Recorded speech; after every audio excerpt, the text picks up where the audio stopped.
Okay, what I would like to do today is reflect on what I have been hearing.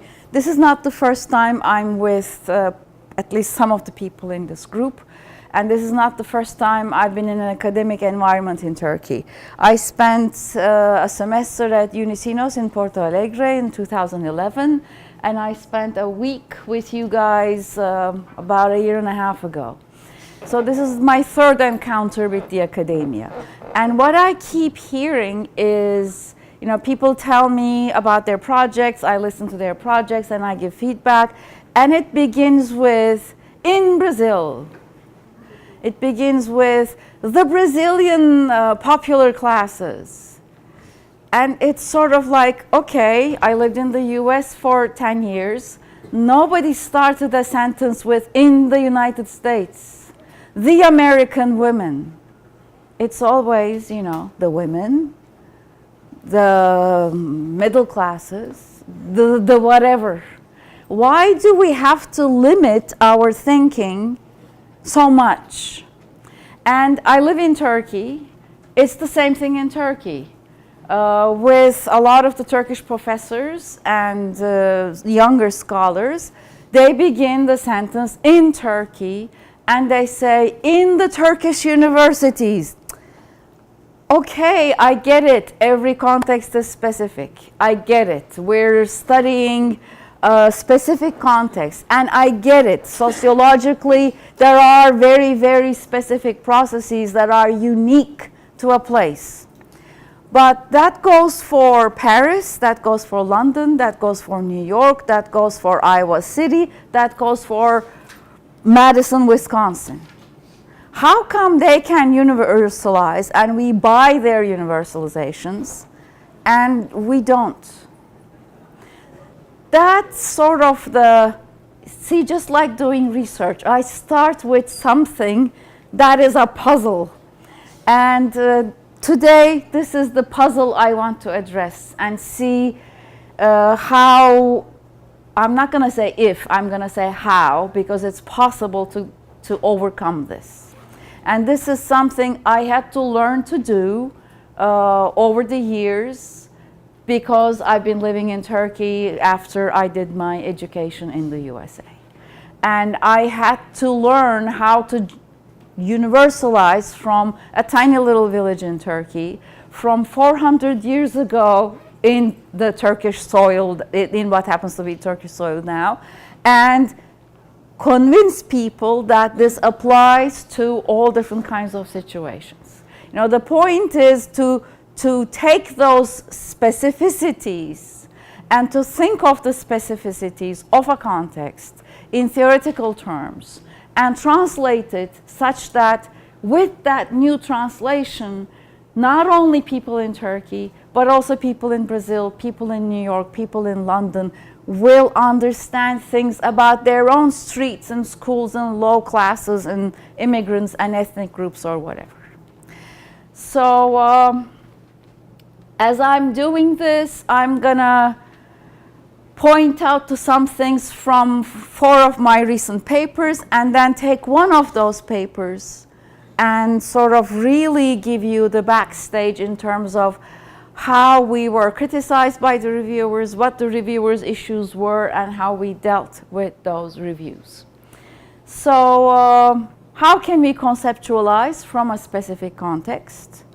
And, you know, I'm assuming that the data, the studies we do are empirical. That's my starting assumption. So this is not, I'm not talking about conceptual studies. I'm talking about empirical studies. This is not going to work. Okay. I'm talking about empirical studies, so grounded in the data from a specific context, and how to speak back to the international scientific community and have a voice in that community. So I'm also going to talk a little bit about voice, issues of voice, from a post-colonial perspective. Thank you.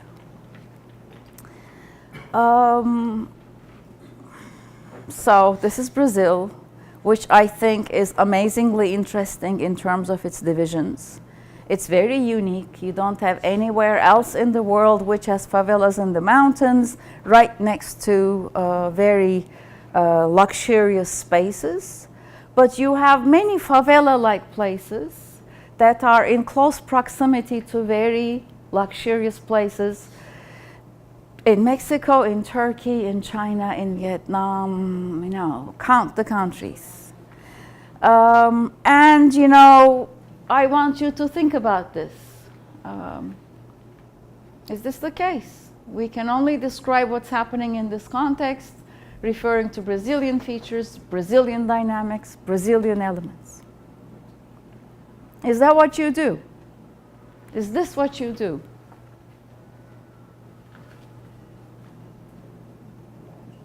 Hmm? I use this picture. You use this picture. I use this picture. It's a Google picture. I use it in teaching too. In Denmark, by the way. Yeah. But is this what you do when you're writing papers? When you're talking into an international audience in conferences? Hmm? Yes? No. What do you do, Eduardo? We're not thinking about a specific Brazilian situation. Mm-hmm. Because we're trying to theorize something that has not been theorized. So what do you theorize, for example, out of this? Violence. Hmm? Violence. Violence. Exactly. Consumption of violence. Consumption of violence. Exactly. Great. So it is, some of us are doing this. But I also saw some nods saying that this is what you're doing. So I invite you not to do this. Forget that. Unlearn that. Okay, it's something that you embodied by now and minded by now. Scrap. What are the assumptions that underlie this view? That, you know, we're explaining the men in skirts, the crespo hair in Brazil, talking about Brazilian features, dynamics, and elements. What do you assume when you say this? What's an assumption that you take for granted if you're doing this? Hmm?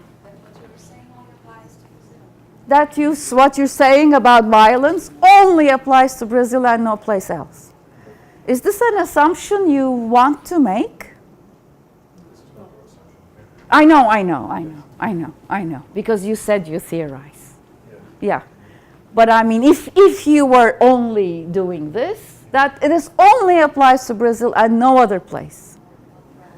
It probably applies in many other places too, with similar micro, macro conditions, under certain boundary conditions. So thinking about these things, under what conditions kinds of things, help us to be able to explain things beyond Brazil.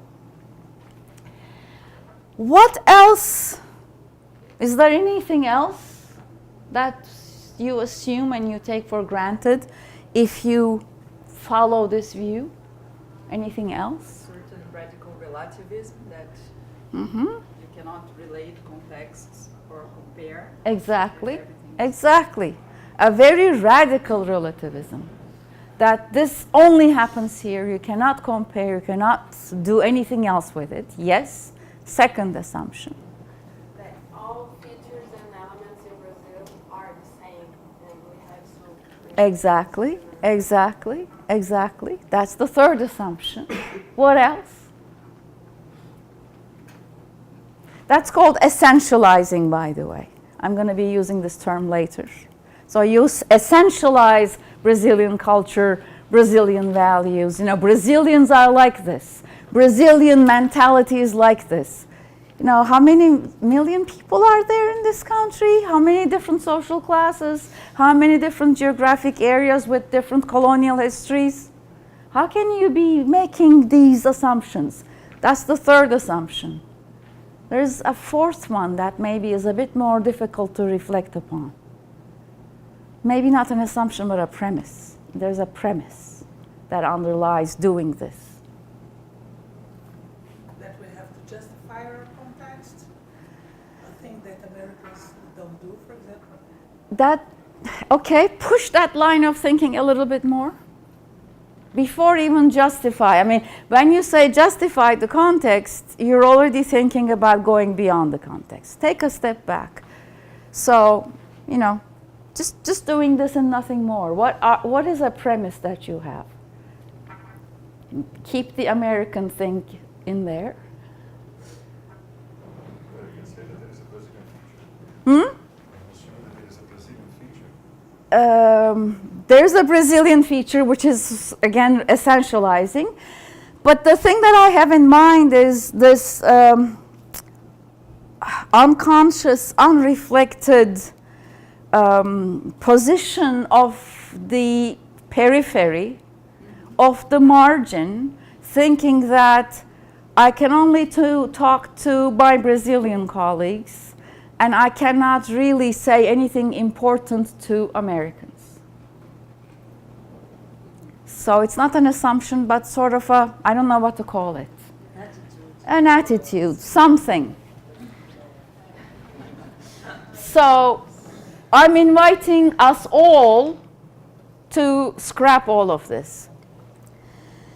I was told that there was a soap opera in Brazil set in Cappadocia, which is a place that looks like this. Cappadocia is a touristic place in Turkey. Nobody lives there anymore. Early Christians used to live there to hide from the Romans when Christianity was not accepted among the Romans. And it's beautiful in the morning. You take these balloons. This happens at 5 a.m. in the morning. It's amazing. And apparently, I never saw the soap opera. I don't speak Portuguese either, but I was told that in the soap opera, this place is like 2 hours flight from Istanbul. And in the soap opera, apparently somebody took the bus or the bike to their work in Istanbul, which is totally impossible, but that's beyond the point. But, you know, this is Turkey, and I'm living in Turkey, and I'm publishing in international journals. So what the hell is the relevance of this crazy stuff to the consumer research, marketing research domain in international area or relevance to US journals? So I'm going to try to take you through my journey in terms of making that translation to foreign audiences.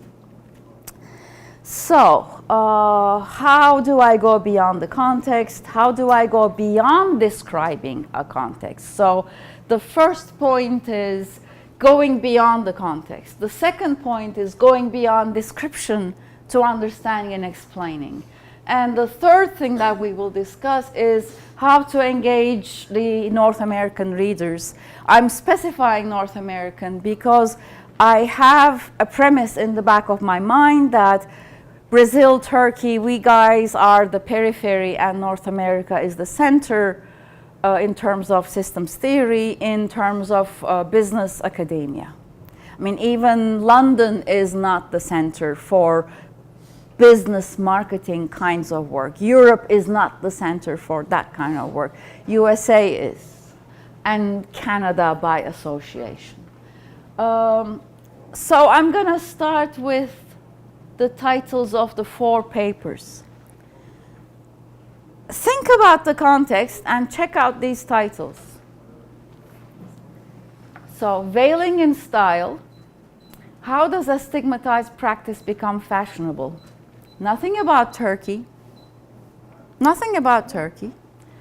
But veiling is there, and veiling says something about the context. And stigmatized practice becoming fashionable is a light theorization, very, very light, you know, pinkified theorization. Yes, the context is there, but Turkey is not there. So this should already tell you that what we're talking about is beyond Turkey, and Islam is not there, so it's beyond Islam. And maybe we're using veiling in a metaphorical sense as well as literally. The second one puts the context, boom, to the front. Early modern Ottoman coffee house. This is 400 years ago. So the context is there, straight in your face, and the theorization, the next bit, formation of the consuming subject, which, by the way, is only part of the theorization in the paper. I was mentioning this yesterday. We are also talking about formation of the market, a new market, legalization of a market. It was our mistake not to put it in the title. Third paper, an emotional economy of mundane objects. Nothing about the context. Nothing. This is the paper about Kurdish music in cassettes in Turkey. Kurds are an ethnic group. Nothing about it in the context. Continuity through change, putting theory first, because sort of these are also sort of how our ideas developed. Completely theoretical, challenging the notions about social change, and using Foucauldian ideas. You know, there are continuities within discontinuities and vice versa. So, you know, alluding to all of that, making people realize that this is about social change and continuity of social change. And we're telling that we're going to be our theorization will include temporalities, and the context is heirlooms. Again, nothing about Turkey. So these are published, which means we were able to convince the editors, right? So they bought that this goes beyond Turkey, beyond Kurds, or whatever. So it's possible. Okay, so you see my face, but you don't see the faces of my co-authors. So this is Özlem Sandıkçı, the first author of the Veiling paper. And this paper started inductively. We observed things like this. That looked anomalous. You're smiling, so it also looks anomalous to you, like an anomaly. So how did we convince the audience, the readership, that this is something they should be interested in?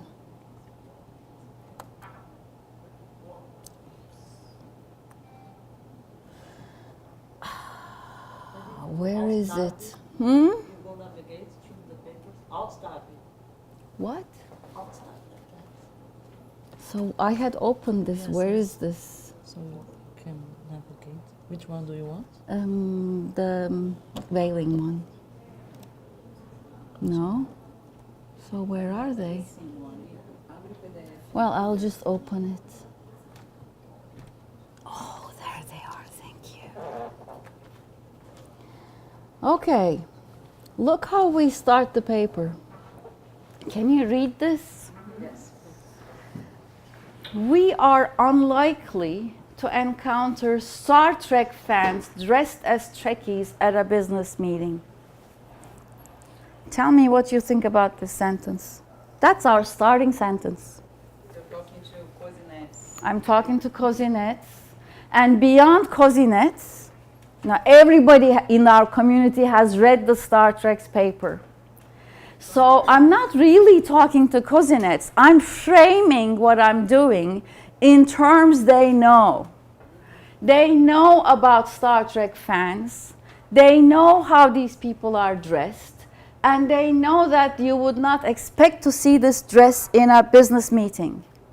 So I'm translating the surprise, the deviance in my situation to something they know.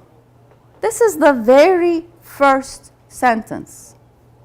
So, you know, I'm going to be talking about a different context, but this is what it means.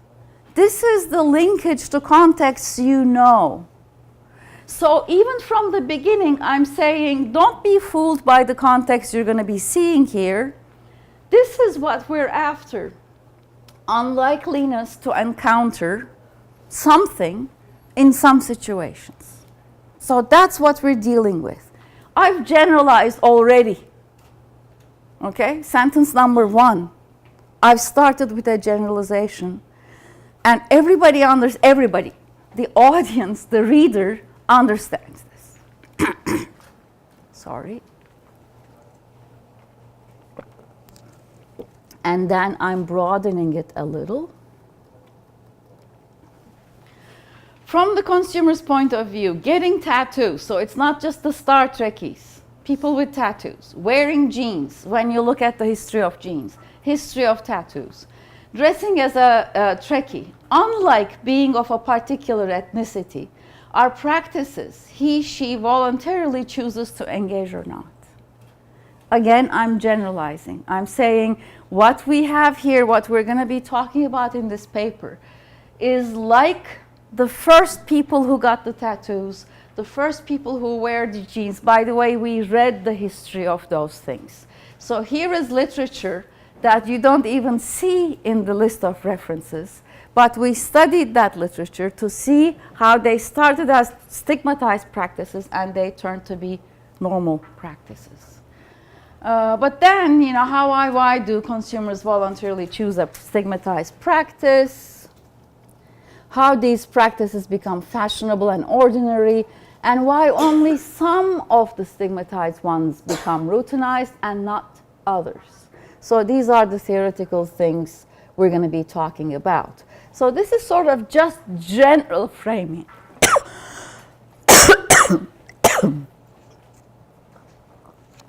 Now we're sorry. Now, next paragraph. So the first paragraph simply says, regardless of you reading about covered women, what we have at hand is a general phenomena that is stigmatized. And some of these things become fashionable, like tattoos and jeans, but others don't. And how this happens, why this happens. So we're general framing, translating what we're doing for the readership. Now we're talking about our possible contribution. So we're saying, you know, despite its prevalence and relevance, the interest in consumer research has been on managing stigma, coping with stigma, managing with stigma, and nothing further than that. Here we have to give the references because these are the people we're contributing to. So this is the potential contribution.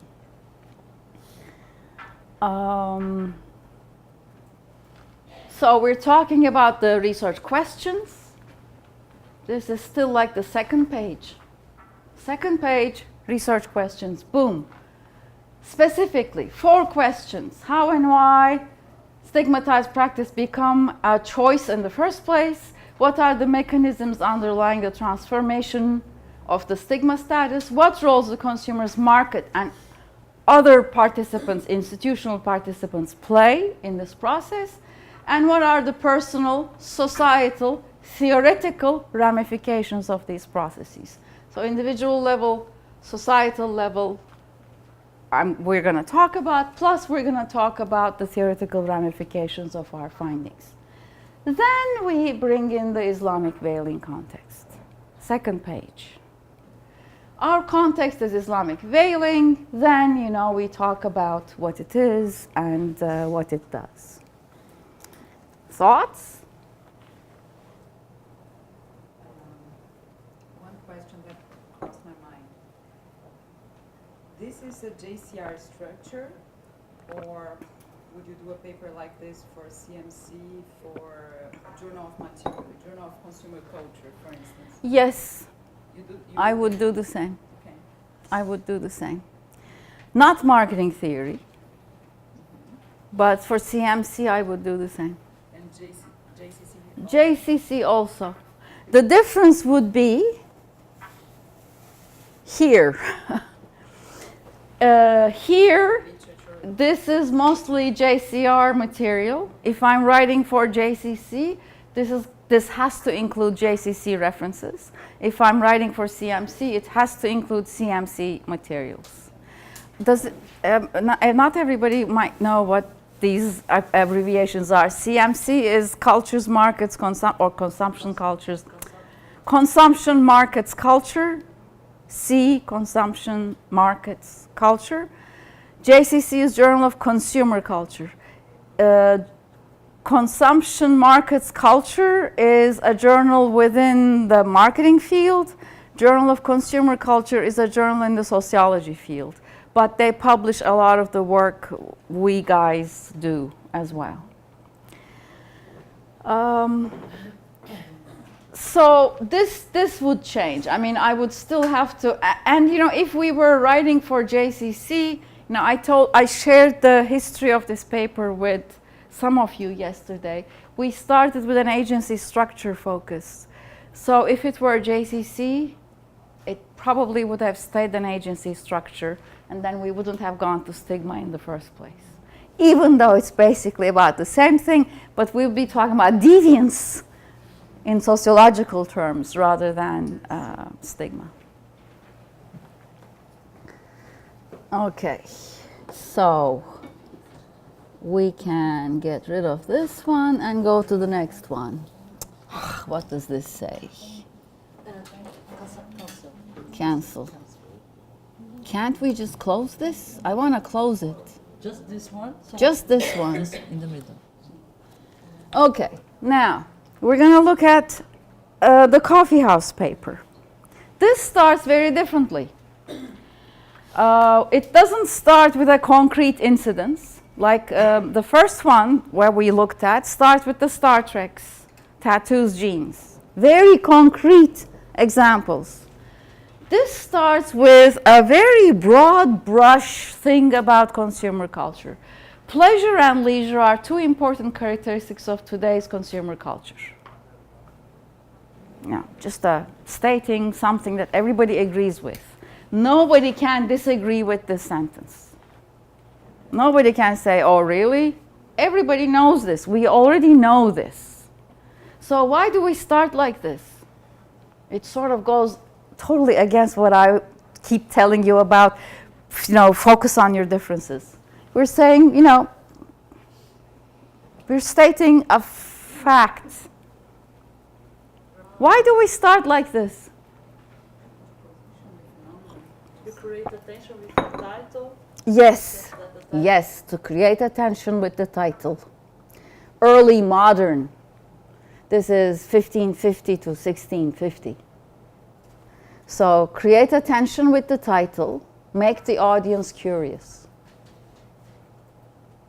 They're talking about 400 years ago, and now they're saying today's consumer culture. Because our biggest problem in publishing this paper was, okay, this is very interesting, but what does it have to do with today's consumers? That was the biggest challenge in publishing this paper. Fine, very interesting story, fun to read, but not relevant to today's consumption. So we had to show up front the relevance for today, and the tension increases attention. Increases excitement, increases, you know, puts a question mark in your head. You know, the classical techniques we use teaching our students, right?